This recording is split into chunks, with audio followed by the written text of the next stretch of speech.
Hello everyone, welcome to all of you. आप सबका बहुत बहुत स्वागत है हमारे इस ऑनलाइन लर्निंग प्लेटफॉर्म पे जिसका नाम है लेट्स स्टडी इंडिया। तो आज की हमारी जो वीडियो है ये स्पेशली बीएससी फर्स्ट सेमेस्टर के बच्चों के लिए है, जो कि हम लोग सेकेंड यूनिट तक पहुंच चुके हैं, माइक्रोबियल वर्ल्ड जिसका नाम था। और ये जो है ये वीडियो है आपकी नेक्स्ट सेकेंड लास्ट आपकी वीडियो है। एक वीडियो और आएगी, उसके बाद आपकी ये यूनिट जो है कंप्लीट हो जाएगी। तो आज की वीडियो में हम लोग डिस्कस करने वाले हैं माइकोप्लाज्मा और फाइटोप्लाज्मा के बारे में। इसकी प्रीवियस वीडियो में हमने वायरसेस के बारे में डिस्कस किया था, क्या होते हैं वायरसेस, उनके बहुत सारे फीचर्स, कैरेक्टर्स डिस्कस किया था। विरियॉन्स और वायरॉइड्स और प्रियॉन्स के बारे में डिस्कस किया था कि वायरॉइड्स क्या होते हैं, प्रियॉन्स क्या होते हैं। और आज हम डिस्कस करने वाले हैं किसके बारे में, माइकोप्लाज्मा के बारे में। माइकोप्लाज्मा और फाइटोप्लाज्मा ये दो जो है कि बैक्टीरिया है। अभी तक हमने वायरसेस डिस्कस किया था, उसके पहले हमने बैक्टीरिया डिस्कस किया था। अब हम कुछ ऐसे ऑर्गेनिज्म डिस्कस करने वाले हैं जो कि बैक्टीरिया और वायरस के बीच में आप कह सकते हैं कि बीच की कड़ी होती है। दोनों से मिलते जुलते कैरेक्टर होते हैं बट बिल्कुल सेम टू सेम कैरेक्टर इनके पास नहीं होते। तो आज की वीडियो माइकोप्लाज्मा एंड फाइटोप्लाज्मा पे है।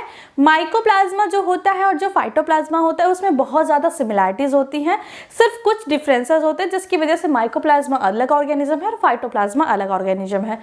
माइकोप्लाज्मा आपको पीछे हेडिंग दिख रही होगी कि यहाँ पे लिखा है जोकर ऑफ माइक्रोबायोलॉजी। इसको क्या कहते हैं, जोकर ऑफ माइक्रोबायोलॉजी। अब ऐसा क्या किया बेचारे ने किसको जोकर कह दिया गया, ऐसा क्या किया इसने किसको जोकर कह दिया गया। तो देखिए इसके पीछे एक रीजन है कि क्या होता है कि माइकोप्लाज्मा जो होते हैं,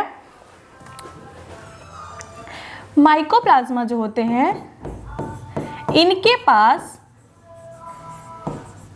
पास क्या होता है कि इनके पास सेल वॉल एब्सेंट होती है, सेल वॉल एब्सेंट होती है। अब ये सेल वॉल एब्सेंट होने से क्या होगा कि अगर मान लीजिए कि किसी चीज को, मान लीजिए कि पानी को किसी बर्तन में रखा गया तो वो उसका शेप रखा हुआ है, तो सेल वॉल उसी तरीके से माइकोप्लाज्मा को या फिर किसी भी ऑर्गेनिज्म को क्या करता है, उसका शेप प्रोवाइड करता है। अब क्वेश्चन ये आना चाहिए कि यूकैरियोटिक मतलब जैसे हम ह्यूमन से, हम लोगों में तो माइकोप्लाज्मा सेल वॉल प्रेजेंट नहीं होता, फिर भी हमारे सेल की प्रॉपर साइज होती है। क्योंकि यूकैरियोट्स की अगर बात करेंगे तो यूकैरियोट्स में क्या होता है, जो यूकैरियोटिक सेल होती हैं उनके पास क्या होता है, उनके पास होता है साइटोस्केलेटन। हर सेल का अपना स्केलेटन होता है जो कि उनकी शेप देने के लिए हेल्पफुल होता है, उनको शेप देता है। लेकिन अगर हम बात करें प्रोकैरियोट्स की, तो प्रोकैरियोट्स क्या होता है, बाहर से कवरिंग होती है जो कि अंदर के शेप साइज को मेंटेन करके रखती है, तो उसको कहते हैं सेल वॉल। जैसे कि अगर पेरेंट्स या किसी के अंडर में बच्चे रहते हैं, वो उनकी देख रेख में रहते हैं कि वो क्या सही कर रहे हैं क्या गलत कर रहे हैं, तो उनका विकास, उनका जो डेवलपमेंट हो वो एक सही वे में होता है। लेकिन अगर वहीं उन्हें फ्रीडम मिल जाए तो कहीं ना कहीं उनका जो फ्यूचर का जो शेप है, उनके फ्यूचर का जो डेवलपमेंट है वो उस तरीके से नहीं हो पाएगा।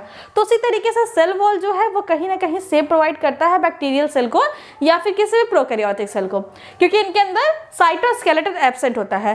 तो जो माइकोप्लाज्मा होती है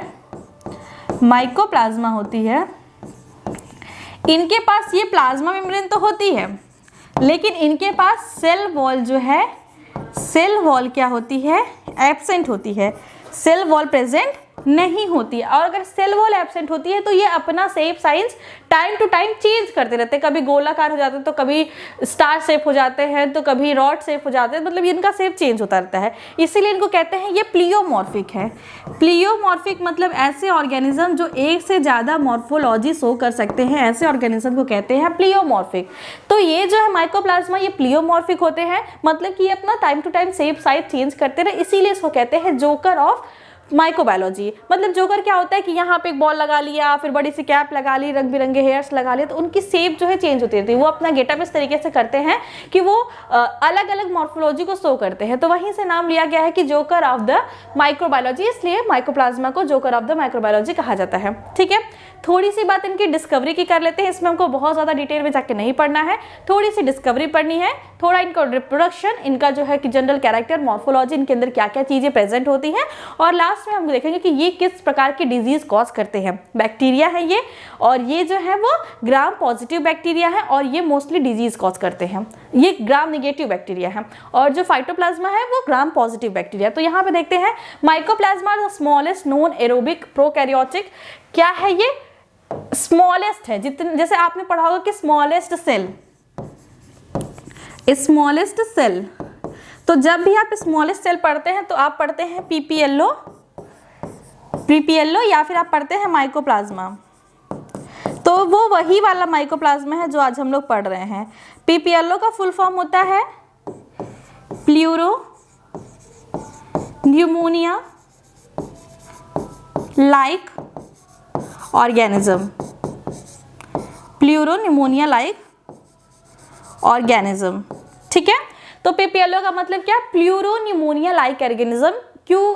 इसको जब डिस्कवर किया था पाश्चर ने, तो इन्होंने इसको जो है कि जब ये निमोनिया के ऊपर स्टडी कर रहे थे तब उनको एक ऐसा ऑर्गेनिज्म दिखाई दिया था जिसको इन्होंने नाम दिया था प्लूरो न्यूमोनिया लाइक ऑर्गेनिज्म, ठीक है। और यही जो है सबसे स्मॉलेस्ट सेल होती है। जब भी हम क्वेश्चन आता है कि सबसे स्मॉलेस्ट सेल कौन सी है तो पीपीएलओ का नाम आता है माइकोप्लाज्मा का। वही चीज यहाँ पे दिया है कि नोन सबसे स्मॉलेस्ट सेल है, एरोबिक है। एरोबिक है मतलब कि ऑक्सीजन के प्रेजेंस में रेस्पिरेशन करती है। प्रोकैरियोटिक है, विदाउट अ सेल वॉल, इनके पास सेल वॉल नहीं होती है। This micro organism was first discovered by Pasteur. ये जो माइक्रो ऑर्गेनिज्म है इसके बारे में पहले इंफॉर्मेशन किसके द्वारा मिली थी? पाश्चर के द्वारा मिली थी। ये क्या कर रहे थे? स्टडी कर रहे थे causative of pleuro pneumonia in cattle. जो जानवरों में न्यूमोनिया, प्लूरो न्यूमोनिया हो जाता था, उसका आखिर कॉजेटिव एजेंट क्या है, किसकी वजह से ये डिजीज होता है, इसके बारे में इंफॉर्मेशन के लिए ये स्टडी कर रहे थे। और इसीलिए जो ऑर्गेनिज्म इन्होंने फाइंड आउट किया था, जो ऑर्गेनिज्म इनको पता चला था कि यही कॉज करता है, उसको नाम दिया गया था प्लूरो न्यूमोनिया लाइक ऑर्गेनिज्म, ठीक है। पीपीएलओ जिसको कहते हैं। और दूसरी बात यह है कि इन्होंने उसको जान तो लिया था कि इसकी वजह से होता है, बट इसको आइसोलेट नहीं कर पाए थे। हिस्ट्री के बारे में हम लोग जान रहे हैं, तो आपको ये याद रखना है कि जो पाश्चर जी थे उन्होंने माइकोप्लाज्मा जैसे ऑर्गेनिज्म के बारे में बताया था कि इसकी वजह से ही जो है न्यूमोनिया डिजीज होता है, किसमें? कैटल्स में। लेकिन इन्होंने क्या किया था कि ये जो है उसको आइसोलेट नहीं कर पाए थे। उस टाइम टेक्नोलॉजी इतनी नहीं डेवलप रही, इनको किसी भी वजह से ये उसको आइसोलेट नहीं कर पाए थे। आइसोलेट किसने किया था? आइसोलेट किया था नोकॉर्ड एंड रॉस्क ने। ये साइंटिस्ट है। तो कभी कभी अगर ऑब्जेक्टिव क्वेश्चन आता है तो अगर पाश्चर दिया है तो डिस्कवर पाश्चर में जाएगा, अगर ये दिया है नोकार्ड एंड रॉस्क तो नोकार्ड एंड रॉक्स जाएगा, अगर दोनों दिया है तो आप पाश्चर के साथ जाएंगे।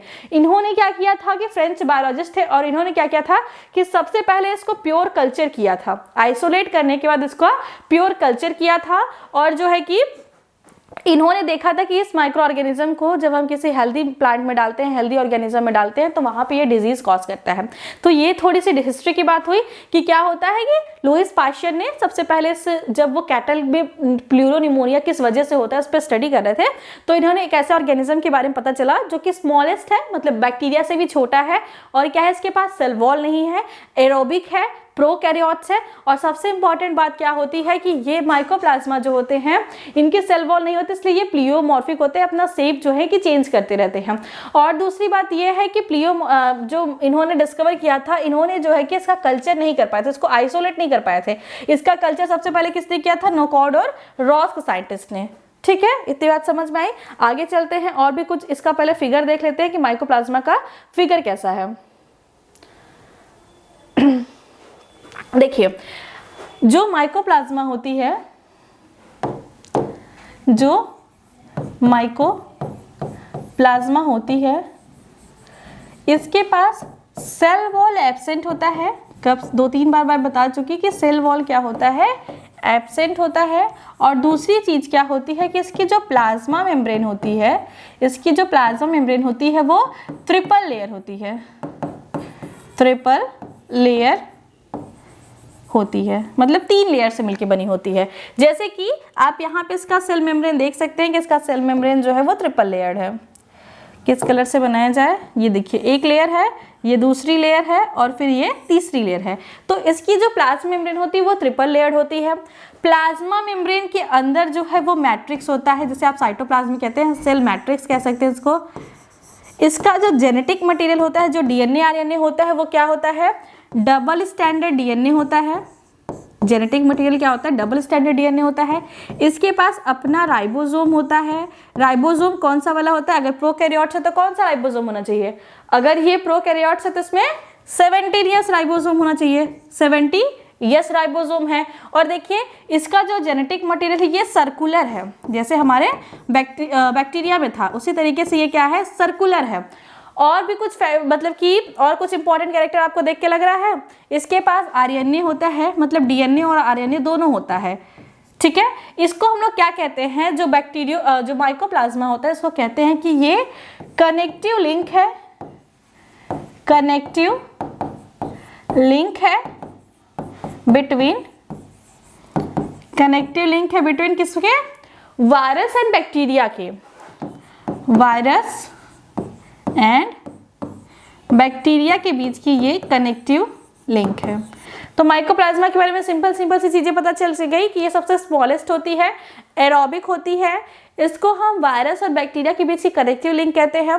इसका जो जेनेटिक मटेरियल होता है वो डबल स्टैंडर्ड डीएनए होता है, सर्कुलर होता है, ठीक है, राइबोसोम्स प्रेजेंट होते हैं 70S राइबोसोम, सेल मैट्रिक्स होता है, इसके पास अपने कुछ एंजाइम्स होते हैं, कुछ फैटी एसिड ये स्टोर करके रखता है, और इसकी जो प्लाज्मा मेम्ब्रेन है वो ट्रिपल लेयर्ड होती है, इसकी जो सेल वॉल होती है वो एब्सेंट होती है, सेल वॉल एब्सेंट होने की वजह से ये प्लियोमॉर्फिक होते हैं, मतलब कैन चेंज देयर शेप या कैन चेंज देयर मॉर्फोलॉजी, मतलब कि कई प्रकार की मॉर्फोलॉजी को डिनोट कर सकते हैं। तो ये जो कैरेक्टर्स है ये हो सकते हैं आपके किसके बारे में, ये कैरेक्टर आपके हो गए माइकोप्लाज्मा के बारे में। वही फिगर यहाँ पे दिया है, ये थोड़ी बुक वाली लैंग्वेज थी और वो थोड़ी सी जो है कि एडवांस लैंग्वेज है, मतलब थोड़ा 3D स्ट्रक्चर उसमें दिखाया गया है।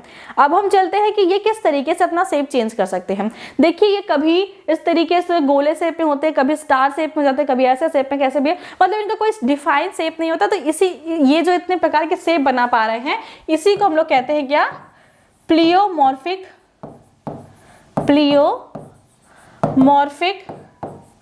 Nature of mycoplasma. देखिए माइकोप्लाज्मा जो है वो डिजीज कहाँ कॉज करता है, वो प्लांट में भी करता है, एनिमल्स में भी करता है, और अगर एनिमल में करता है तो ह्यूमन में भी करता है। लेकिन जो हमारा फाइटोप्लाज्म है वो डिजीज कॉज करता है बस कहाँ पे, वो डिजीज कॉज करता है सिर्फ प्लांट्स में। कुछ और चीजें देख लेते हैं माइकोप्लाज्मा के बारे में, उसके बाद थोड़ी सी आपको रिप्रोडक्शन के बारे में बताएंगे। ये कहाँ पे पाए जाते हैं, इनका हम लोग टिश्यू कल्चर कैसे कर सकते हैं।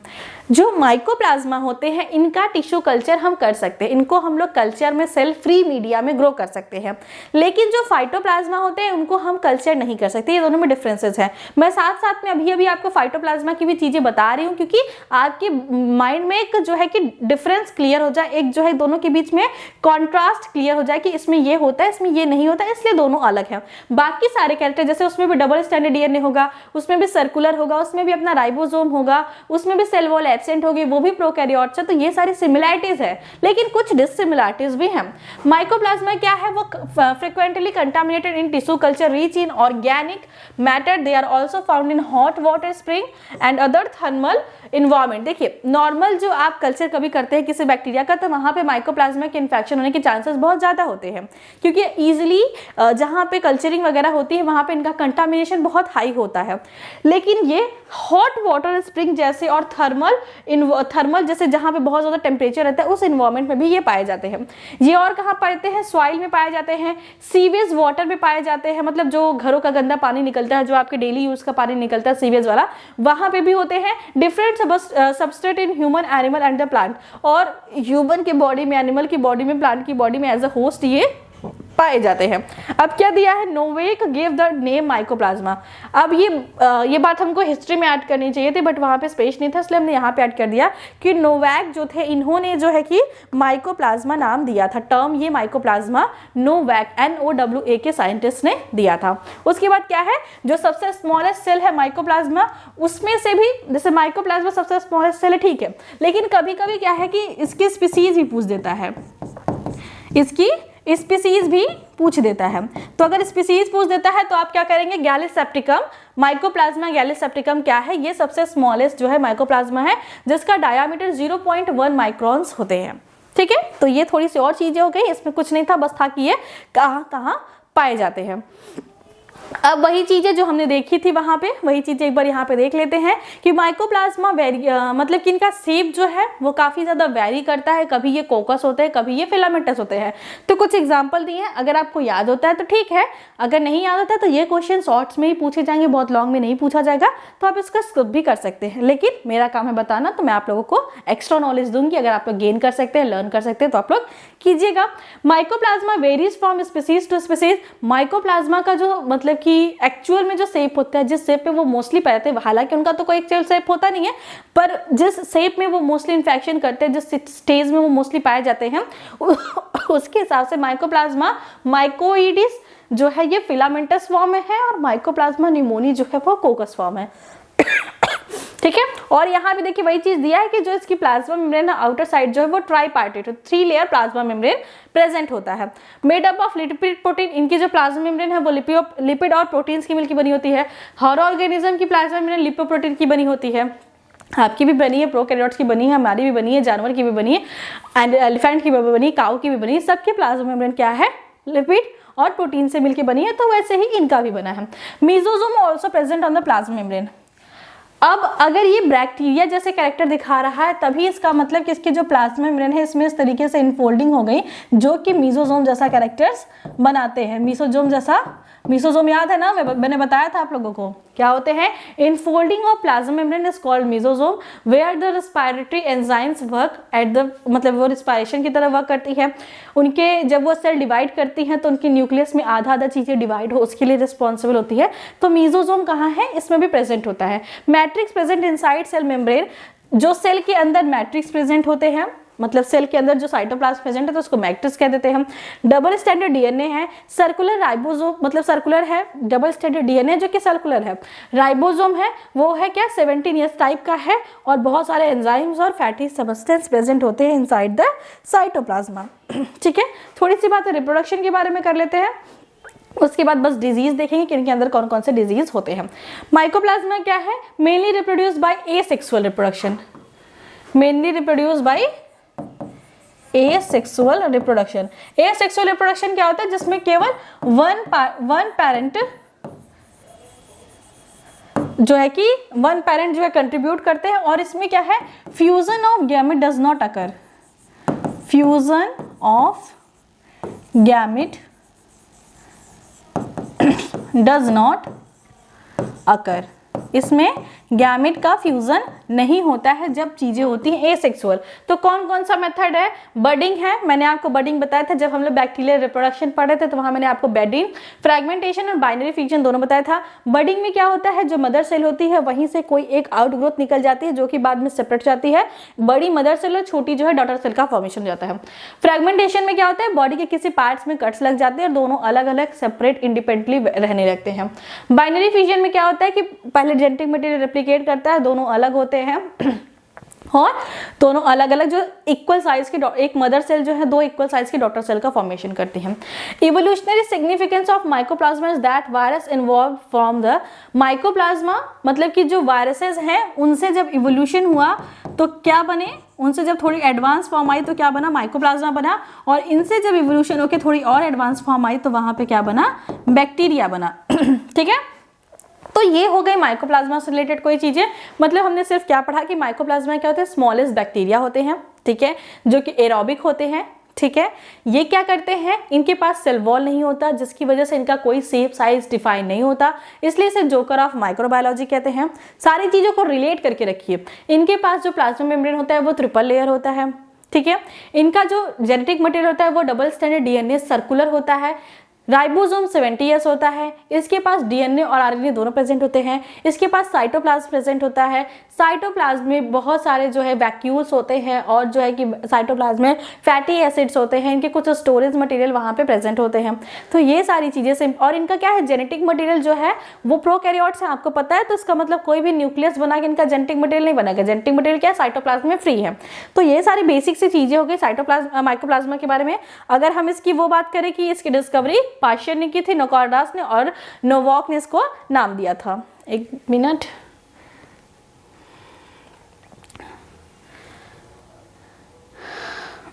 ठीक है, अब ये कौन कौन से डिजीज कॉज करते हैं इसके बारे में देख लेते हैं। इन ह्यूमन बीइंग माइकोप्लाज्मा होमिनीज, एक माइकोप्लाज्मा की जीनस है होमिनीज जो कि डिजीज कॉज करती है ह्यूमन में। और कौन कौन सी डिजीज करती है, प्लूरोनिमोनिया मतलब न्यूमोनिया, इनफर्टिलिटी इन मैन मतलब मेल्स की फर्टिलिटी को कम कर देती है, मेल की फर्टिलिटी खत्म कर देती है, उसको स्टराइल कर देती है।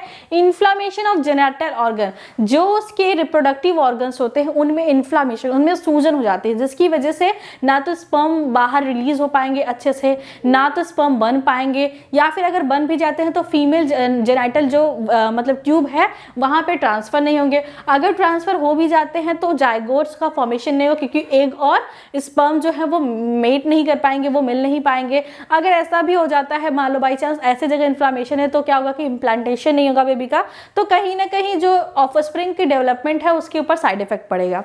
ठीक है, तो ये चीजें हो गई किसके बारे में, हमारे एक डिजीज के बारे में जो कि माइकोप्लाज्मा होमिनीज की वजह से होता है इन ह्यूमन, जिसकी वजह से क्या होता है प्लूरोनिमोनिया लाइक ऑर्गेन मतलब प्लूरोनिमोनिया डिजीज हो सकता है। मतलब स्टेरिलिटी इन मेल्स कम हो जाती है, और जो जेनिटल जो स्पेस है, जेनिटल जो ऑर्गन है वहां पे इन्फ्लामेशन हो सकता है। उसके बाद क्या है माइकोप्लाज्मा न्यूमोनी, जो माइकोप्लाज्मा न्यूमोनी है वो कॉज करता है primary atypical pneumonia. Primary atypical pneumonia, ये PAPS को शॉर्ट पे कहते हैं, ये डिजीज ये कॉज करता है बिसाइड आर्थराइटिस रिस्पायरेटरी इन्फेक्शन और also cause by mycoplasma. Respiratory infection जो आप लोग निमोनिया का देखते हैं कि बच्चों को जो छोटे एज के रहते हैं उनको बहुत जल्दी सर्दी होती है और पूरी जो आपकी लंग्स है वो म्यूकस से भर जाती है, और जिसकी वजह से क्या होता है कि कभी कभी रिस्पायरेशन या बॉडी को अमाउंट में ऑक्सीजन नहीं मिलने की वजह से बच्चे की डेथ भी हो जाती है। तो वो जो डिजीज था वो निमोनिया था, जो कि कहीं ना कहीं माइकोप्लाज्मा भी उसके लिए रिस्पॉन्सिबल होता है। आगे देखते हैं प्लांट में कुछ डिजीज देखते हैं। लिटिल लीफ ऑफ ब्रिंजल, इसमें क्या होता है, आपने अगर ब्रिंजल का अगर कहीं खेती हुई देखी होगी, अगर आप लोग गांव से है तो आपने ब्रिंजल वगैरह के पेड़ देखेंगे, तो कभी कभी अगर उसका ध्यान नहीं जाता, उस पर रोग लग जाते हैं, तो उसकी लीफ जो है वो बहुत छोटी छोटी आती है, इतनी छोटी छोटी, इतनी हजारों लीफें जो है कि प्लांट में लगी रहती है, तो उसको क्या कहते हैं little leaf of brinjal. Brinjal की पत्ती का बहुत छोटा हो जाना। Large bud in tomato, large bird in tomato मतलब टोमेटो की जो बर्ड्स होती हैं वो बहुत बड़ी बड़ी होती है और नॉन फंक्शनल जाते हैं। Bunchy top of papaya, bunchy top of papaya क्या होता है, जैसे कि जो पपाया का जो लीफ होता है वो उसके क्राउन पे होता है, नीचे तो बस स्टेम जाती है, लीफ जो होता है वो क्राउन पे होता है, तो वहां पे क्या होता है कि पूरा बंच बन जाता है लीफ का। वो लीफ जैसे ओपन होके वो पहले ट्यूब बनती है फिर लीफ ओपन होती है, वैसा नहीं होता, सब वहीं पे लीफ एग्रीगेट होके बंच लाइक स्ट्रक्चर बनाती है। वो सारे कैरेक्टर्स हो गए। कुछ और दिया aster yellow potato witch broom etcetera, कुछ डिजीज है जो कि माइकोप्लाज्मा की वजह से होती है। Mycoplasma sensitive and can killed by using, इनको अगर माइकोप्लाज्मा का इन्फेक्शन हो गया तो हम लोग क्या यूज करके इनको किल कर सकते हैं। क्लोरामेफेनिकोल, स्ट्रेप्टोमाइसिन और इरिथ्रोमाइसिन, ये कुछ एंटीबायोटिक्स हैं जिनका यूज करके हम लोग माइकोप्लाज्मा को किल कर सकते हैं या माइकोप्लाज्मा के इन्फेक्शन को खत्म कर सकते हैं। ठीक है, स्क्रीनशॉट लेना चाहते हैं तो ले लीजिए। और एक लास्ट जो सारा चीज हमने पढ़ा उसी का एक सिंपल सा ओवरव्यू यहाँ पे है। स्मॉलेस्ट फ्री लिविंग बैक्टीरिया है क्योंकि सबसे छोटी है। Can pass through bacterial filter, bacteria से भी इनकी साइज छोटी है इसलिए बैक्टीरियल फिल्टर से पास कर सकती है। डिवॉइड ऑफ सेल वॉल, इनके पास सेल वॉल नहीं होती। Difference from virus having both DNA and RNA, viruses से अलग होती है क्योंकि इनके पास डीएनए भी होता है, इनके पास आरएनए भी होता है। Required cholesterol for the growth, इनके जो प्लाज्मा मेम्ब्रेन होती है उसमें कोलेस्ट्रॉल प्रेजेंट होता है जबकि अदर बैक्टीरिया के प्लाज्मा मेम्ब्रेन में कोलेस्ट्रॉल एब्सेंट होता है, तो इनके पास कोलेस्ट्रॉल भी होता है। Plasma membrane R triple layer, जो प्लाज्मा मेम्ब्रेन है वो उसके पास 3 लेयर्स होती हैं। हाईली प्लियोमॉर्फिक, मतलब ये बहुत स्पीड से बहुत ज्यादा नंबर में अपने शेप को चेंज कर सकते हैं। फैकल्टेटिव एनारोब्स, नॉर्मली तो ये एरोब्स होते हैं, मतलब ऑक्सीजन के प्रेजेंस में रिस्पायरेशन करते हैं, लेकिन बाई चांस अगर इनको ऑक्सीजन नहीं मिलता है तो ये बिना ऑक्सीजन के भी सर्वाइव कर सकते हैं। मतलब ऐसे ऑर्गेनिज्म को क्या कहते हैं, फैकल्टेटिव एनारोब्स कहते हैं। तो ये जो हमने सारी चीजें पढ़ी उसका एक शॉर्ट में समरी था, मैं आपको स्क्रीनशॉट दे देती हूँ। ये आपकी फर्स्ट स्लाइड थी, ये सेकंड स्लाइड थी और ये थर्ड स्लाइड जो थी इसमें हमने फिगर्स डिस्कस किया था। फिर ये फोर्थ स्लाइड थी आपकी, ये फिफ्थ स्लाइड थी, फोर्थ स्लाइड की स्क्रीनशॉट ले लीजिए। ये फिफ्थ था, ये 6 था। वीडियो को पॉज करके आप लोग स्क्रीनशॉट आराम से ले सकते हैं। ये 6 वाली स्लाइड थी और फिर ये 7 वाली स्लाइड थी। अब हम चलते हैं अपने नेक्स्ट टॉपिक के ऊपर जो है कि हमारा फाइटोप्लाज्मा। अब फाइटोप्लाज्मा क्या है थोड़ा सा एक बार डिस्कशन कर लेते हैं इनके दोनों के बीच में डिफरेंसेस की वजह से। अगर डिफरेंसेस आपको क्लियर रहेंगे तो आप दोनों में जो है अंतर आराम से कर सकते हैं। फाइटोप्लाज्मा क्या होता है, नाम से समझ में आता है। फाइटो मतलब होता है प्लांट, फाइटो का मतलब क्या होता है, प्लांट, और प्लाज्मा का मतलब क्या होता है, फ्लूइड लाइक समथिंग स्ट्रक्चर। तो प्लांट में जो प्लाज्मा लाइक ऑर्गेनिज्म जो होती है, क्योंकि इनके पास सेल वॉल नहीं होती तो ये आराम से प्लियोमॉर्फिक होते हैं, कहीं पे भी मूव करते रहते हैं। तो ऐसे स्ट्रक्चर को हम लोग कहते हैं फाइटोप्लाज्मा, जो कि प्लांट में डिजीज करते हैं। वहीं जो हमारा माइकोप्लाज्मा था वो प्लांट में भी डिजीज कर रहा था, एनिमल में भी कर रहा था, ह्यूमन में भी कर रहा था, लेकिन ये सिर्फ प्लांट में डिजीज करेगा, हम लोगों को बख्श देगा, इसको हम लोगों में कोई इंटरेस्ट नहीं है। जो डिजीज करना है वो प्लांट में करेगा। इसका सबसे बेस्ट फ्रेंड, इसका जो सबसे जिगरी है वो प्लांट है। प्लांट से इसको बड़ा प्यार है, वही डिजीज करेगा। और हम लोग के लिए बहुत अच्छी बात है कि जाओ प्यार से, प्लांट से ही प्यार करो, कम से कम हम लोग को तो छोड़ देगा, ठीक है। और इसको हम लोग क्या कहते हैं, इसको कहते हैं mycoplasma like organism. Phytoplasma are also known as mycoplasma like organism. क्यों? क्योंकि इसकी बहुत पहले देखो, पहले हम लोग को क्या है, माइकोप्लाज्मा के बारे में पता चला था। माइकोप्लाज्मा के बारे में थोड़ी बहुत चीजें हमको उस टाइम पता थी। उसके बाद एक और मतलब कि पैथोजन के बारे में पता चला, जो कि है फाइटोप्लाज्मा, उसको नाम दिया गया फाइटोप्लाज्मा। और उसके बहुत सारे कैरेक्टर माइकोप्लाज्मा से मिलते जुलते थे, इसलिए हम लोग इसको क्या कहते हैं, इसको हम लोग कहते हैं माइकोप्लाज्मा लाइक ऑर्गेनिज्म। इसका मतलब कि अगर हम लोग स्लाइड पे चलें तो एक साइड लिख लेते हैं माइकोप्लाज्मा, दूसरी साइड लिख लेते हैं फाइटोप्लाज्मा। और दोनों में क्या क्या डिफरेंसेस हैं इसको देखते हैं। जितना हम लोग को याद आएगा उतने डिफरेंसेस हम लोग देखते जाएंगे। माइकोप्लाज्मा क्या है, डिजीज कॉज करता है किसमें, disease cause in plant, animal and human also, and human.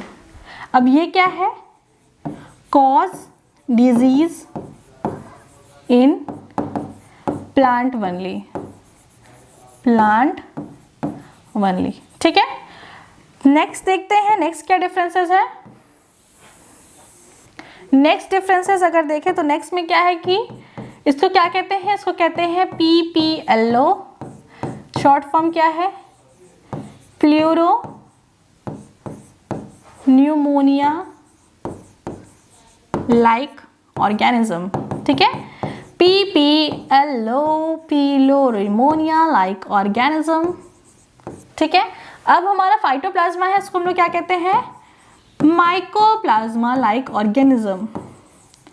जैसे आप समझ सकते हैं माइकोप्लाज्मा लाइक ऑर्गेनिज्म, आपकी मम्मी आपकी नानी की तरह दिखती हैं और आप अपनी मम्मी की तरह दिखते हैं।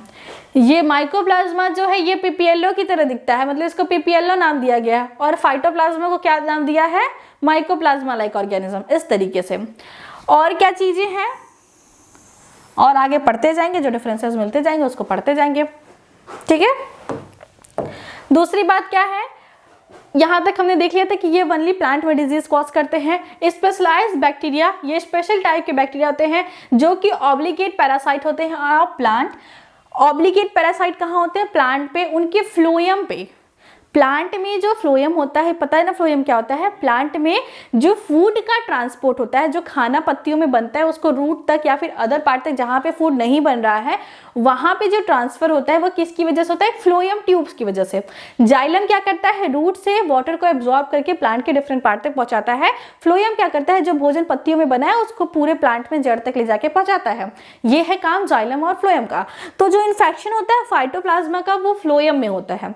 फ्लोएम में होता है, जैसे एक प्लांट के मान लो मेरे, जैसे सपोज करो कि मेरी हाथ ये प्लांट है और इसकी ये फ्लोएम है, तो यहाँ पे जो है कि वो इन्फेक्शन हो रहा है।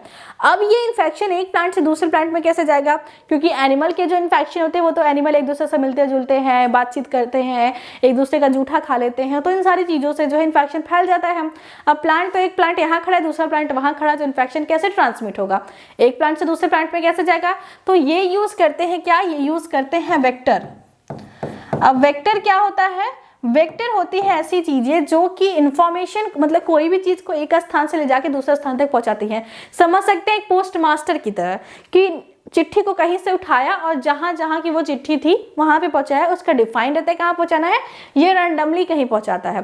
तो कुछ ऐसी इंसेक्ट होते हैं जो कि क्या करते हैं, वुड ईटर होते हैं। क्या करते हैं, वुड ईटर होते हैं, मतलब प्लांट की जो वुड होती है उसको खाते हैं।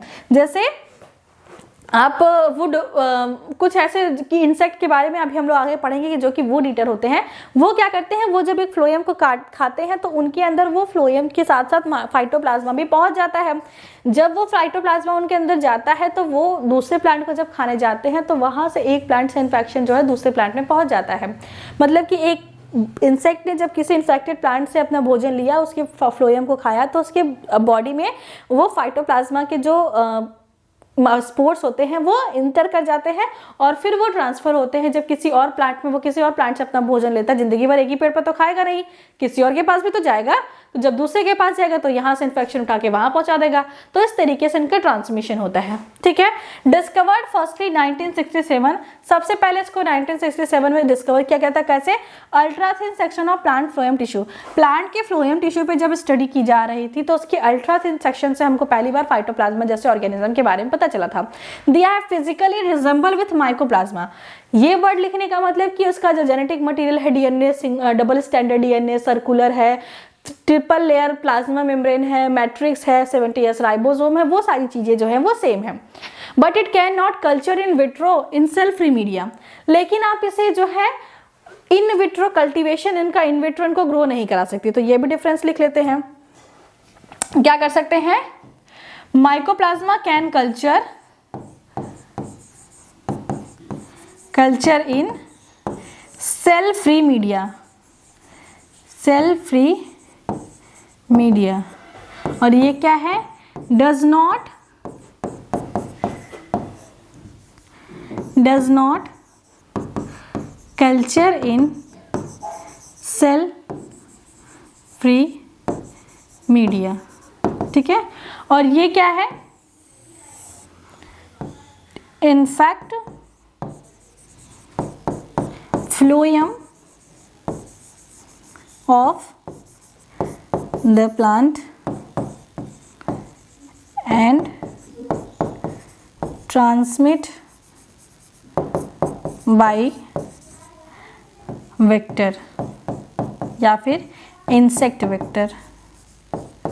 ठीक है, इंसेक्ट वेक्टर द्वारा जो है कि ट्रांसमिट होता है। दूसरी बात क्या दिया है कि bounded by triple layer membrane for filament, इनकी जो प्लाज्मा मेम्ब्रेन होती है वो ट्रिपल मेम्ब्रेन होती है। Like other prokaryote DNA free in the cytoplasm, other prokaryote की तरह इनका भी जो डीएनए है होता है वो फ्री होता है साइटोप्लाज्म में। फाइटोप्लाज्मा सेंसिटिव टू टेट्रासाइक्लिन, मतलब ये टेट्रासाइक्लिन जो एंटीबायोटिक्स है इनसे किल हो जाते हैं, लेकिन पेनिसिलिन से इनका, ये पेनिसिलिन से किल नहीं होते। क्यों नहीं होते?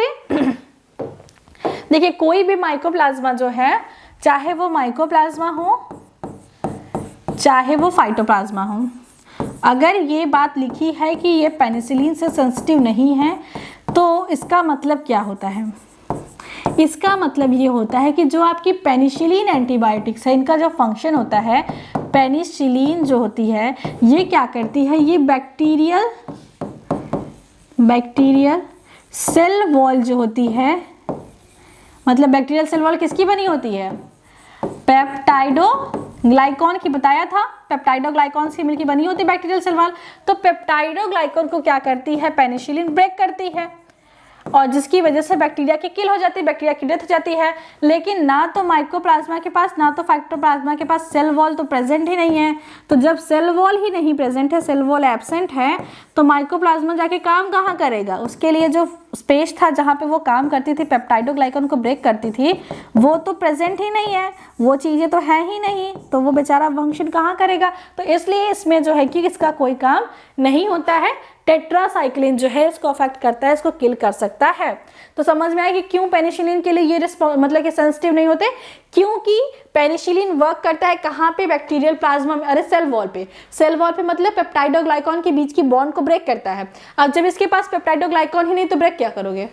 ये वाला कॉन्सेप्ट, न रहेगा बांस न बजेगी बांसुरी, न रहेगा सेल वॉल ना आप तोड़ पाओगे।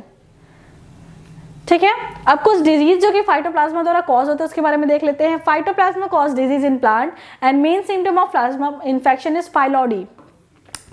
जो फाइटोप्लाज्मा डिजीज करते हैं वो प्लांट में करते हैं। इतनी बातें तुमने रट रट ली है, पूरी एकदम दिमाग में सेट हो गया, ब्रेन में छप गया होगा। अब इनका जो मेन सिम्टम है वो क्या है? फाइलॉडी है। अब ये फाइलोडी क्या होता है, इसमें क्या होता है कि जो आपका फ्लावर बनने वाला होता है वहां पे लीफ लाइक स्ट्रक्चर बन जाते हैं। क्या दिया है, the production of leaf like structure in place of the flower, मतलब कि इनके इन्फेक्शन होने के बाद स्टेराइल हो जाते हैं प्लांट। फ्लावर का जहाँ प्रोडक्शन होता है वहां पे जो है कि लीफ लाइक स्ट्रक्चर, लीफ का क्लस्टर बन जाता है और फ्लावर नहीं बनते। जब फ्लावर ही नहीं बनेगा तो रिप्रोडक्शन नहीं होगा, रिप्रोडक्शन नहीं होगा तो आने वाली प्रोजेनी नहीं आएंगी, जिसकी वजह से इसकी जो है जनरेशन स्टॉप हो जाएगी। और yellowing due to inhibition of photosynthesis 2 photosynthesis 2 उन बच्चों को समझ में आएंगे क्या होता है जो कि फोटोसिंथेसिस पढ़ के आएंगे। फोटोसिंथेसिस में 2 सिस्टम होते हैं जो कि लाइट को कैप्चर करते हैं और हेल्प करते हैं एटीपी के फॉर्मेशन में। वही एटीपी बाद में यूज की जाती है CO2 को फिक्स करने में। मतलब कि जो फोटो सिस्टम होते हैं, जिसने फोटोसिंथेसिस पढ़ा होगा उसको समझ में आएगा कि प्लांट में अगर यूकैरियोटिक अगर हम सेल की बात करें तो उनके 2 प्रकार के फोटो सिस्टम होते हैं। ये क्या करते हैं, एनर्जी को मतलब लाइट एनर्जी को क्या करते हैं, ट्रैप करते हैं, लाइट एनर्जी को ट्रैप करते हैं और क्या करते हैं, फॉर्म करते हैं ATP, formed ATP and this ATP used at the time of the CO2 fixation. इस एटीपी का यूज किया जाता है CO2 फिक्सेशन में।